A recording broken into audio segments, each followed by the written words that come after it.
guys, and welcome back to another Red Eye Computing video. I'm your host as always, Sam, and today we're going to be doing the Linux Challenge. Sorry for not uploading for like 4 months. I mean, my videos are garbage anyway. If you want to go check out some actually good videos, you should go check out my friend Ray Knight. He's got like way better videos. I mean, this really is just huge in general. He has like way more stuff. Before the video starts, I just want to say this video is sponsored by PingHost, reliable cloud hosting at a price you can afford. Use code ROC at checkout to get 10% off your first purchase.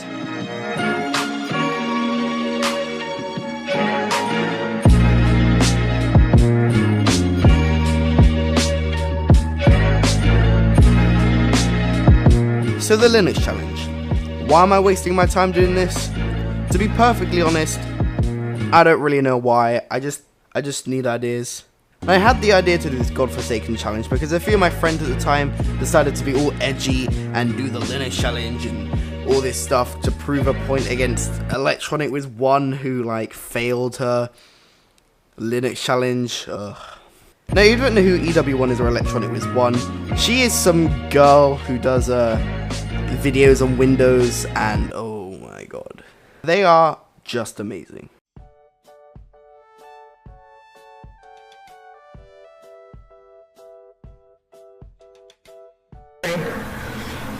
Okay, I am testing this. I don't know if this is working or not, but this is just a test. Fine, I'm just looking. That's it, I'm looking. That's it. That is thing. I mean, that's enough. I gotta look now, or I'm making myself go crazy by not looking. Okay. In fact, just over a year ago, I made a video where I spoke to Julia about some like Windows updates thing. It was pretty funny. Convince me to upgrade to Windows 10. Okay, I can do that.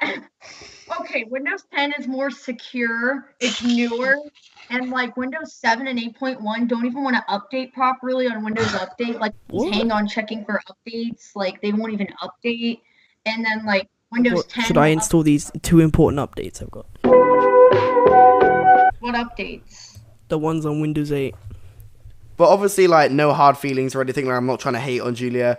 Like, she does make some content that is actually pretty interesting and does get quite a lot of views. And I'm not trying to hate or anything. Like, I don't want her to start hating me because like I'm doing all this stuff. I just think some of her content is just really funny to watch. Now, anyway, she did the Linux Challenge. She also failed the Linux Challenge because she didn't want to learn a new video editor on Linux, which is fair enough. And I'm doing the exact same thing, and I'll get into that in a minute. But she failed the Linux Challenge for some reason. I think it's because she used like another laptop or something to edit the video, and that was considered failing, and it was like, who really cares? Who's paying attention at this point? Anyway, so they did the Linux Challenge to sort of like prove her wrong or something. I don't even know why they did it. And I was like, oh yeah, that'd be a good video idea. I could actually make a video on like my experience using Linux, because like I've only used Linux as a server operating system through very basic bash commands, and to be honest, I don't even know what I'm doing there, to be dead honest. But you know, I get by. But I was thinking, I've never used Linux. I've never really experimented with Linux much in my life, let alone use it as my main operating system. And you know, the Linux Challenge is like a week or something on Linux. I was like, okay, I'll spend a week and I will see how things go. Now, you're probably sweating with anticipation, waiting to find out what distro I'm using, and I'll get onto that in a minute. But I'm going to answer a question that's probably in your head right now. Am I going to be editing the Linux Challenge on Linux? Because with the Hackintosh video, when I got the Hackintosh installed, I edited the videos about the Hackintosh on the Hackintosh, and like, it's like a niche thing that I like to do. But I'll be explaining to you the reason why I won't be editing the video on Linux. Now, when it comes to my time on YouTube, there are 3 main video editors that I used. Okay, yeah, there was another one, but we don't talk about that. Now, there's Vegas Pro. Now, I haven't used Vegas now for over a year, but a lot of the videos on my channel were edited in the software, and I can say I used Vegas for a very long time. But, you know, it had issues. Now, despite being a pretty powerful video editing package, I sounded a lot like the guy from explainingcomputers.com. It just had a lot of issues. First of all, it was just really unoptimized, and it used to lag so much. Even if I've made no changes to the clips or anything, I had to run the video preview at like half, and it was just so frustrating, and it was just so unnecessarily unoptimized. It also didn't have the best support for other codecs, meaning that I found myself having to convert a lot of the videos I edited in Vegas, which resulted in generally worse quality videos. It used to crash a lot as well, and if you've ever used Vegas, you will know that, oh my god, it crashes so much. And due to the fact it had no like proper timeline organization, no subsequencing, no, I don't know how Final Cut does it. I think it's got some way to be, it like lets you compress parts of the timeline into blocks. Just because it didn't have any of that, it resulted in hard to navigate and very messy timelines. Now, of course, it did work mostly for the videos I needed to edit, but editing big projects like Destruction were actually quite hard to edit with Vegas because there was a lot going on screen. The video playback was very slow. There was also a lot of crashing due to that. And again, yeah, it was just very messy and hard to do. Although it wasn't really a big deal to me at the time, the UI on Vegas is also very dated, even with the new Vegas 15 update, which I haven't used with the dark theme. It's just trying to be Premiere now. I still don't think it looks that nice, but I mean, it doesn't really matter too much. And another thing, it was confined to Windows. And around the time I switched to Premiere, I was starting to use macOS more, so it's just inconvenient having a main video editor not supported on macOS, and you had to use Windows, and it was just annoying. But yeah, I mean, Vegas served me well. I'm not trying to say it's an awful bit of software, I just had a lot of issues with it, but it did serve me well. Now, Premiere Pro. I've been using Premiere Pro for, like I said, just over a year. That's when I stopped using Vegas, and it's done really well for me. First of all, it has support for macOS, meaning that I could still edit videos when my PC didn't work, which, you know, did happen, or I was away, although I mainly used Final Cut when I was away, just because the only thing I'd be editing was, like, vlogs and stuff. And surprisingly, Premiere didn't take that long to get used to, and I now find it to be a very nice, smooth bit of software compared to Vegas, at least. I also use After Effects occasionally, not much though. I only use it if I'm like trying to do like motion tracking or just messing around with transitions and stuff, as I occasionally do. But it's mainly Premiere I use when I'm making videos on my channel, and it works really well. And the fact it has support for Apple again, it's just really useful. And I would say it's a really good bit of editing software, and I do recommend it if, you know, you can get it. And I genuinely think since I started using Premiere, the quality of my videos has been going up slowly, which is a good thing, I suppose. I just feel less limited with the software, you could say. And of course, Final Cut Pro. Now, everyone loves Final Cut Pro. You know, if you've used Final Cut Pro, you'll know that it is a really smooth to use video editor. It's definitely the most optimized video editor out of pretty much every video editor, to be honest. Obviously, it is confined to Apple, which is, you know, the reason why it's optimized, because it's Apple, it just works, you know, and it's really solid as well. Like, I've had no issues. Although no main channel videos were edited with Final Cut Pro, a few of my second channel videos were edited with Final Cut, and it is just so nice to use, and it runs so well, even on my 2012 MacBook, which is just really convenient. Rendering a video takes like half the time than Premiere does, and probably 3 times faster than Vegas, I would say. So, you know, 3 video editors, they're all pretty good, although I mainly only use Premiere nowadays. Unfortunately, if it wasn't obvious enough, none of them are supported by Linux. And that's pretty much always the way it's been. Linux was never a creative operating system, you know, it didn't have Photoshop or any other programs like that. And, you know, if you're doing creative work, then the thing is obviously don't use Linux. And a few of you are probably thinking, well, Sam, Linux does have video editors like Kdenlive, which is a bit shit.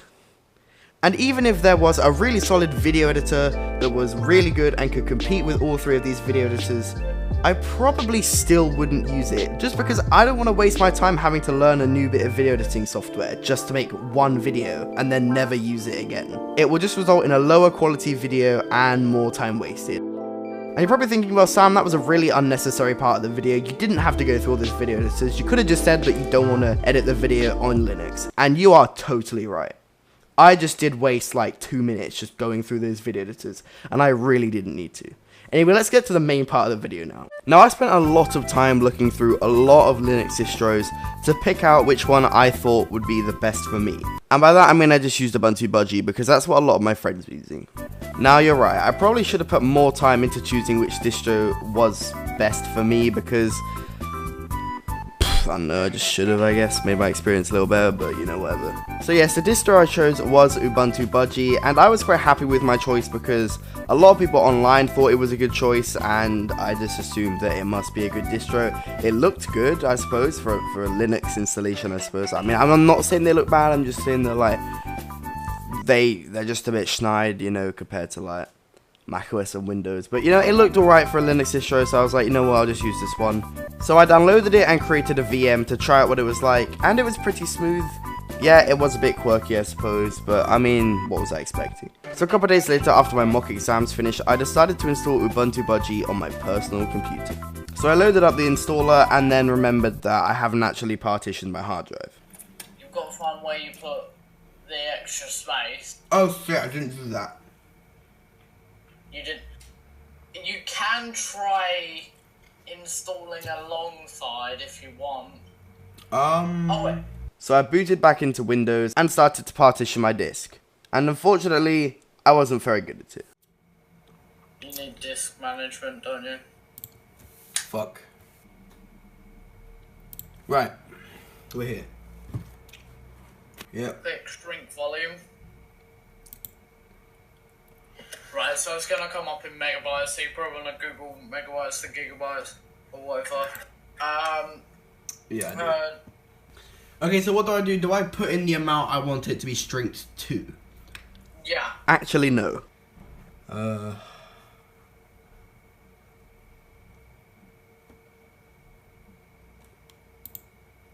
Please don't fuck up. Lucky. Okay, yeah. I might have done the maths wrong. Regardless, I haven't lost any data. It's all still intact, and I've got a separate partition. It would have, like, failed if you... Yeah, I accidentally gave it 360 gigabytes. I really don't understand this. Well, I mean, I understand it, but, like, it's just, it's really taxing my brain. This is really taxing my brain. Okay, so it's not even my maths. It's just that I've misunderstood the way this is, right? I think... So I need to take it off by, like that. How many zeros is that? Because I think 100 gigabytes is 5 zeros. Oh. Yeah, okay, I've done it correctly now. I've got 97 gigabytes now. Should I, right, now what do? Should I create a simple volume? I probably wouldn't initialize it because you'll have 2 NTFS partitions. Alright. Yeah. So should I? You can reboot if you want now. Right, okay, so let's, reboot. Goodbye, Windows. For a week. I mean, unless I fuck up and we go back into Windows. Okay, now already it's a fucking mess. The partition table, not the partition table, but the list of drives to install from. Because Linux has just gone through everything that it could possibly get its hands on in my computer. Every device. And it's showed it up, so it's like I need to like actually look at what I'm doing, right? And the worst part is, oh, okay, right. You find your free space on the 1 terabyte. Free space, that. Alright. So you want to click the little plus arrow down in the corner, and you want to make sure it's primary or whatever. Yeah. And you'll go to mount point and put in a slash. Yeah. Yeah, I remember doing this. Click OK, and that will initialize it as an ext4. Right, okay, it's been done. Right, so select that ext4. Then you want to select a partition for boot manager, Grub's installation. So you can leave it on the 1 terabyte if you want. Wait, so this is the right one, right? No. That will erase the whole 1 terabyte. Oh fuck. Okay. So what do I do? Select dev sta5, the one that says ext4 slash. So go down a little bit. Well, this one. There you go. Yeah. Yep. If you want to leave the boot manager on the 1 terabyte, go ahead and click install. There. Install here. You can click install.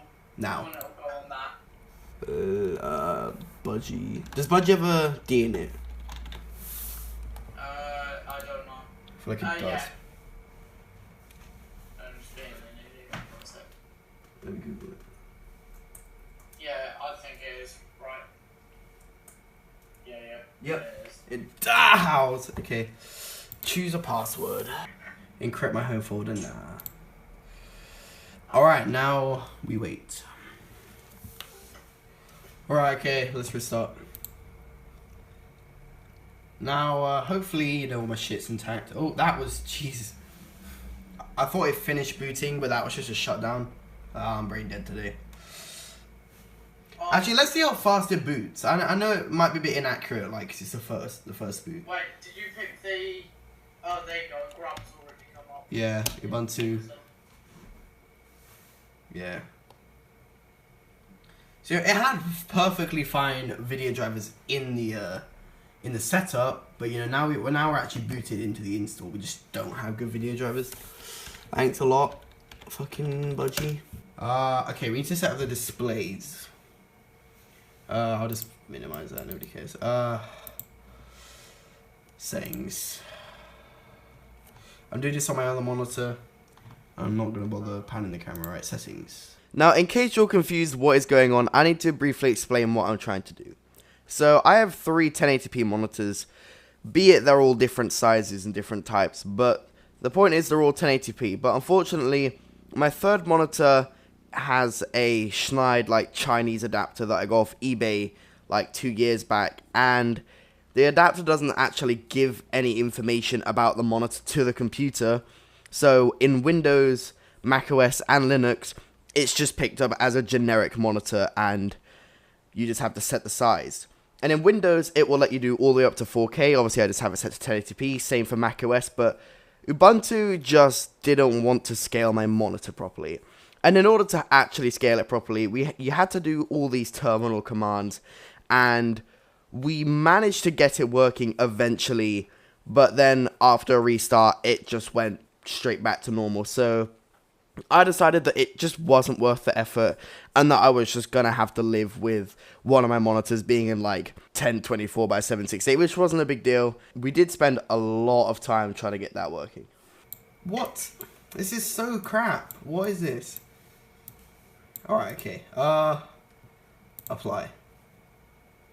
And, ooh, there you go. Keep this configuration. And, yeah, okay. That is a lot better now, okay. But how do I know what my device is? It doesn't... All these things are saying, oh, depending on what your device is, VGA or DVI. Oh, yeah. Well, you see, it's VGA, but it's connected through a DVI adapter. So what the fuck is that meant to be? DVI? DVI 0? Could not find out for DVI 0. What? DVI 2. I have no idea then. So I eventually accepted that my third monitor is just going to have to be in this low resolution and just install Discord and OBS. Now, the reason I wanted to install OBS so early was so I didn't have to keep using my phone to record everything. I could actually like have a good screen capture, and OBS was really one of the only good screen recorders I could think of that existed on Linux, so I decided to install it, and unfortunately it was a bit crappy. Alright, so you're probably going to hear this audio like fine in the video, but the raw recording of this audio is actually really quiet, and that is because my mic is not very loud right now, and I need to find a way to turn that up. OBS, as you saw just now, is also not very good on Linux. It does not have the NVENC encoder from what I know. I'm going to do a little research on that though. Just has dumb bugs like this. And because of the lack of NVENC encoder and how shit CPU support is on Linux, or just how unoptimized OBS is on Linux, I'm only getting around 20 frames on this recording, despite this being a fresh install and me always being able to hit 60 even with the software encoder on Windows and macOS. So, not a great start, but bear in mind I did have like more drivers installed there, so yeah, I really don't know what I'm doing, but I need to find a way to boost my microphone. So input. Right, this is it here. Hello? Alright, yeah, that is... Jesus Christ. I don't know if this is working or not. Why is my mic also showing up on my desk? Oh, and it stopped doing that. Maybe it's just, thingy. I don't know. Anyway, Discord seems to be a lot better now with that, so I'll just put this back to 0. Alright, one thing that I'm also not really liking is just you can't click scroll. You can't press the middle click button and scroll around. That is not very nice. And like, don't get me wrong, like it's pretty nice, but it feels sort of it feels very clunky at the moment. I mean, that might just be because I've got OBS running and it's horribly unoptimized, but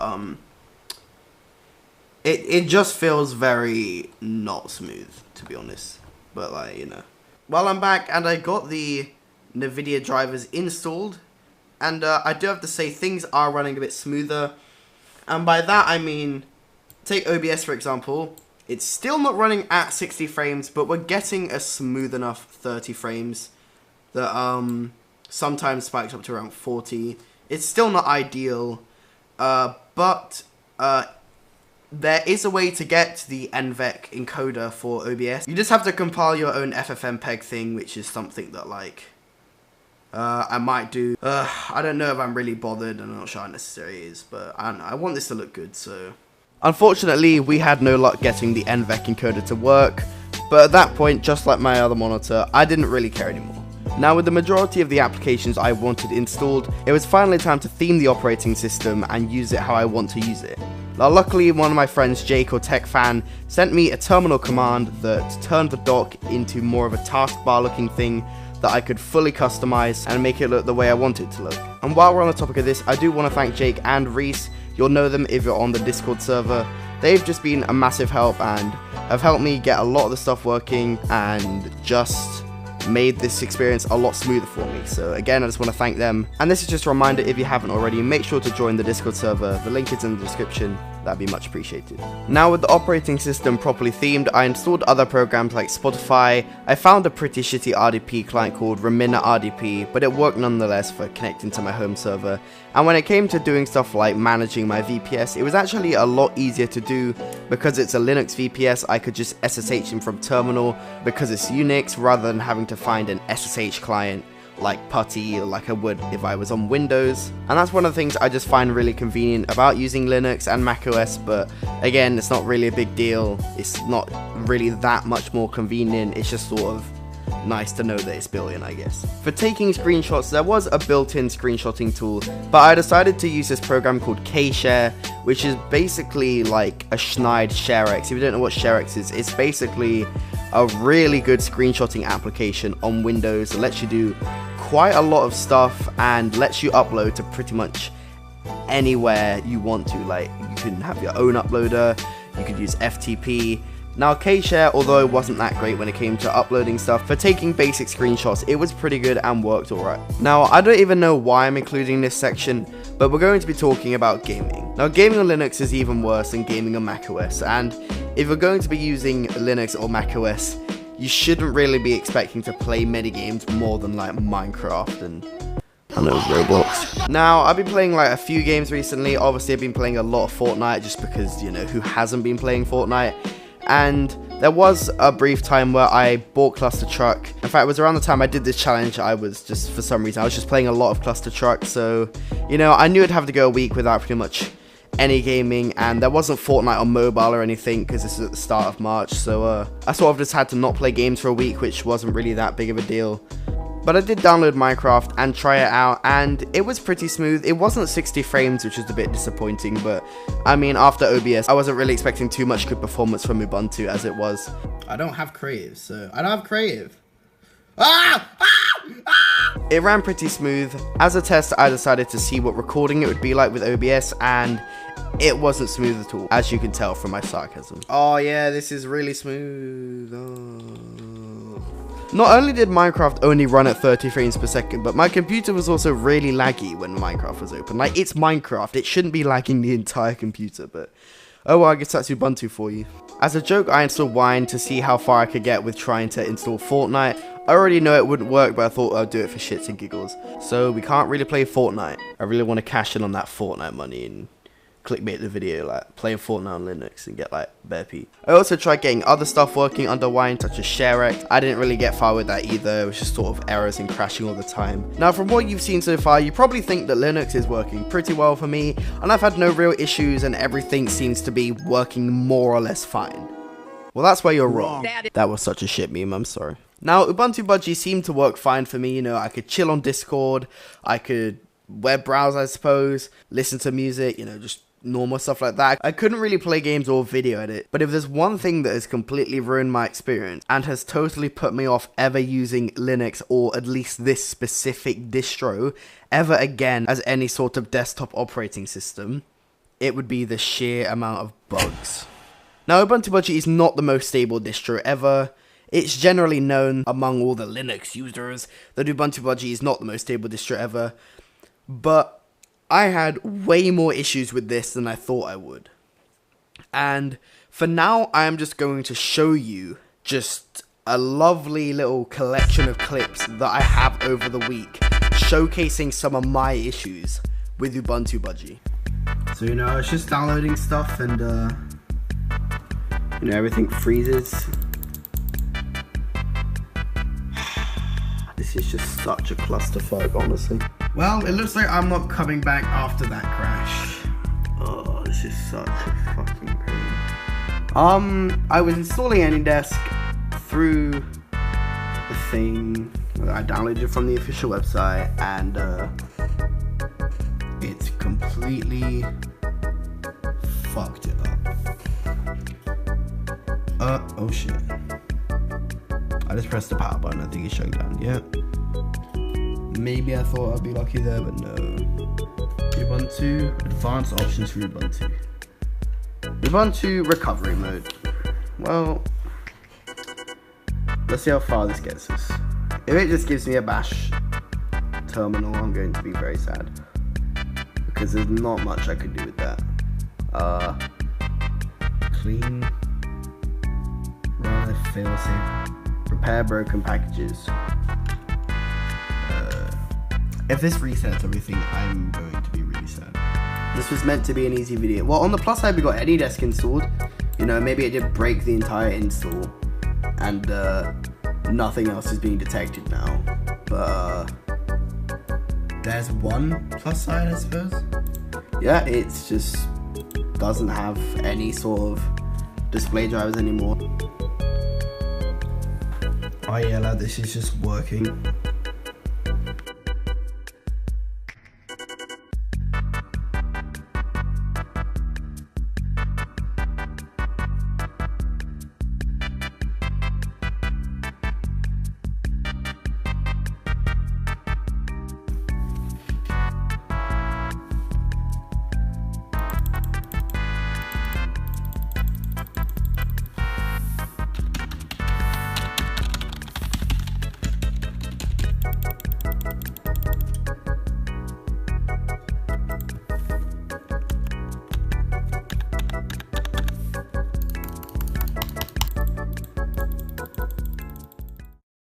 Now, to be fair on Ubuntu Budgie, the majority of the ass fuckery I was having with Ubuntu Budgie was actually caused by TeamViewer. I mean AnyDesk. Now, AnyDesk is a bit of software that I use quite a lot when I'm doing stuff with my friends and I need to see their computer, or I need to help them do something, or they need to see my computer, or they need to help me with something. They just connect me with AnyDesk, or I connected them with AnyDesk. It's basically like a good way of sharing your screen when you're in a Discord voice chat and you can't just like turn on video or whatever, or if you only want a certain person seeing your screen. It's generally a lot better and more straightforward to use than TeamViewer. But TeamViewer works on Linux and macOS so much better than AnyDesk does. To put it into perspective, if you're going to use AnyDesk on macOS, it works fine for connecting to people, but then if someone connects to you, then your Mac just goes really laggy, and they have full control of your computer because there's no mouse override like there is on Windows and Linux. But the Linux version may have a more functional GUI than the version on macOS, and has cursor blocking so people don't have full control of your computer. But AnyDesk is broken to shit.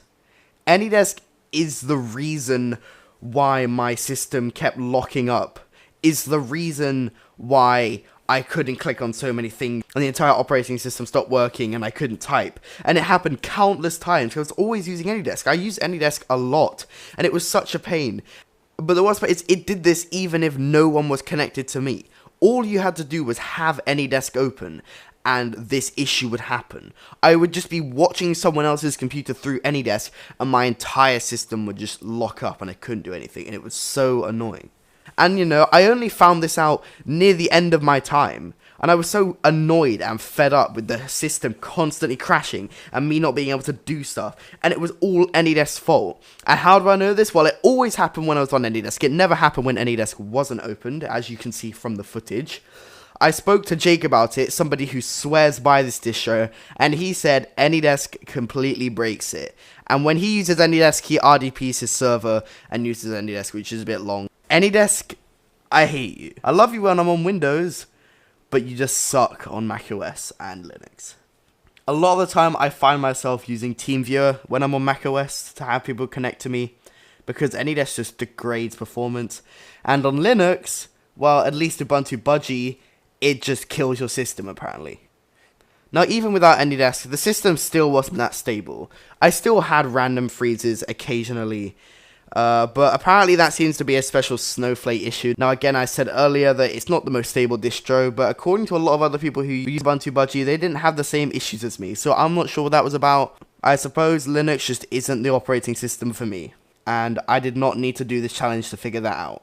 With the end of the week coming up, I was so glad I didn't have to use Linux anymore. I was so fed up of all the crashing and the AnyDesk issues that I didn't even know about. The moment I got home on Monday, I just booted straight into Windows and just forgot about it. I did not spend a second longer than I needed to on Ubuntu. And as I booted back into Windows, I had never appreciated it so much. I still have the Ubuntu partition on my hard drive. I am yet to delete it. I suppose when I need space, that's what I'll do. Now again, sorry for not uploading for 3 months. I know that's basically the norm now on this channel, and I hate that that's the way things are. But I've actually been very busy recently, and for a good reason. And this will be the last video I will be making in quite a long time, a good couple weeks, and that is because I have my GCSEs. If you don't know what GCSEs are, they're basically really important exams that you take near the end of your school time in year 11, which is what I am, age 15 to 16. And the grades you get off your GCSEs are basically what you carry around with you for the rest of your life, so hopefully that explains how important they are. So I need to actually focus on getting good results, which is something I'm not very good at, rather than making videos for this channel, because this isn't going to last the rest of my life, unfortunately. But what that does mean is I will have an extended summer and a lot of time to basically do exactly what I want, so hopefully you will see some content there. I'm also very active on Twitter, so if you want to follow me there. You can also join the Discord, link in the description, discord.io/Novus. But in the next couple of weeks, expect to see 1 or 2 live streams, because, you know, live streams are low effort fun, you know. I will be doing a few of them, because, you know, I don't want this channel to turn into basically like a live streaming channel.